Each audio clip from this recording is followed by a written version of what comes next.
Hello, and welcome back to our OptiFast Lifestyle Education Series. I'm Dr. Via Vicencio. Today's talk is about ongoing weight management. So if you've come to this part in our series, then you have gone through the active weight loss phase, and you should be so proud of yourself. I am so proud of you. Definitely give yourself a pat on the back.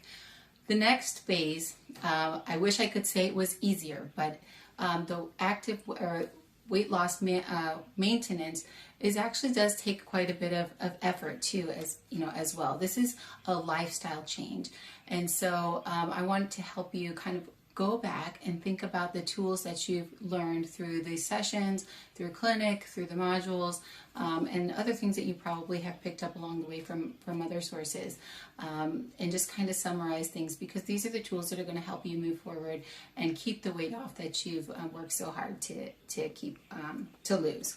So one thing is just keeping your a positive attitude. It's really important.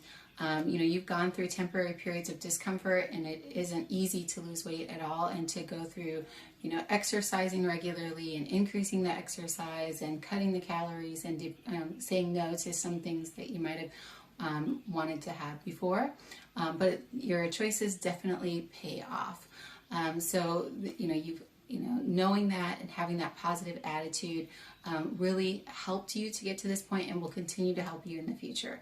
Also, accepting limitations. We all have limitations. And being able to make realistic goals for ourselves is something that hopefully we've been practicing throughout this time, and you can continue to practice going forward. But realizing that your attitude kind of is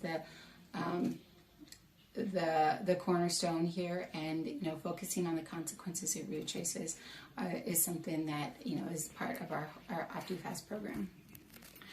The psychology of things, just being aware of the reasons that we eat. There's a lot of reasons other than just being hungry, and we've gone through that in several previous modules. Understanding food cues, how they affect us, stress eating, understanding how our own family unit, where we came from, our history, our background, where we work, all of these things, how we work, affect our own eating patterns. And hopefully we have given you some mechanisms to be able to identify those things and manage them and adapt to them in a healthy way. 3, hopefully we've touched on and you've learned a few things about nutrition and exercise, learning how to eat in healthier ways, how to, shop healthy, prepare foods healthily, select the types of foods that you want to have in your diet, and a little bit about different macronutrients and things like that. Also, exercise, very important, and extremely important in weight loss maintenance. This is the exercise, and especially the resistance training, that is going to help to keep that weight off and to help you to continue to burn calories at a high rate. So remember that the goal for exercise is around 30 to 60 minutes every day. And then, continually trying to push yourself to increase the duration and intensity, as long as you're doing that in a comfortable pace for you. If you always, if you have any questions, just let me know in clinic, or your primary care doctor as well can also help out determining whether or not it's safe to kind of move forward with that if you're having any questions or any symptoms at all. Your attitude, the psychology we've learned about, eating and maintaining a healthy weight, and then nutrition and exercise. So again, congratulations on, your journey to this point. We can also learn about from other people who have been successful at weight loss and then maintaining it. So there's a national weight control registry that has over 10,000 people in it who have been successful at losing at least 30 pounds and keeping it off for 1 year. And you've probably heard me talk about it in clinic, because they have a few behaviors that are pretty universal or pretty common to the people who were successful in that registry.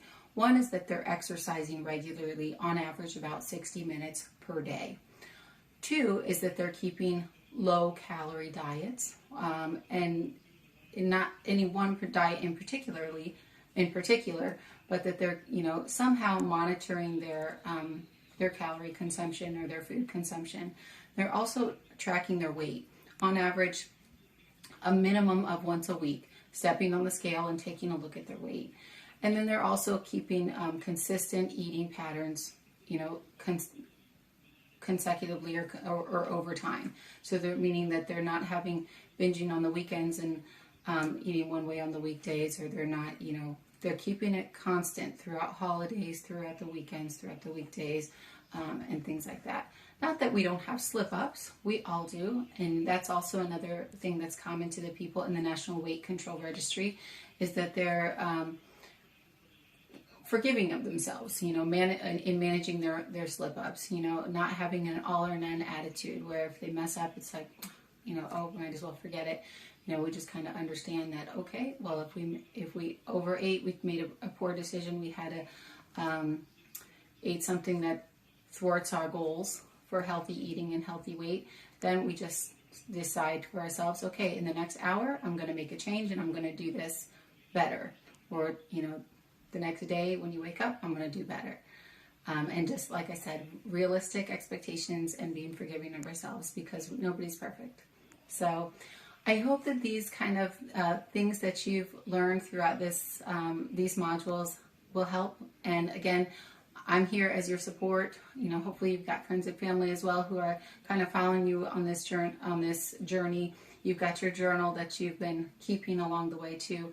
All these are kind of support systems for you. So please feel free to reach back out to me if you have any questions or any kind of setbacks down the road, and we'll kind of help to get you back on track. So thank you so much, and good luck.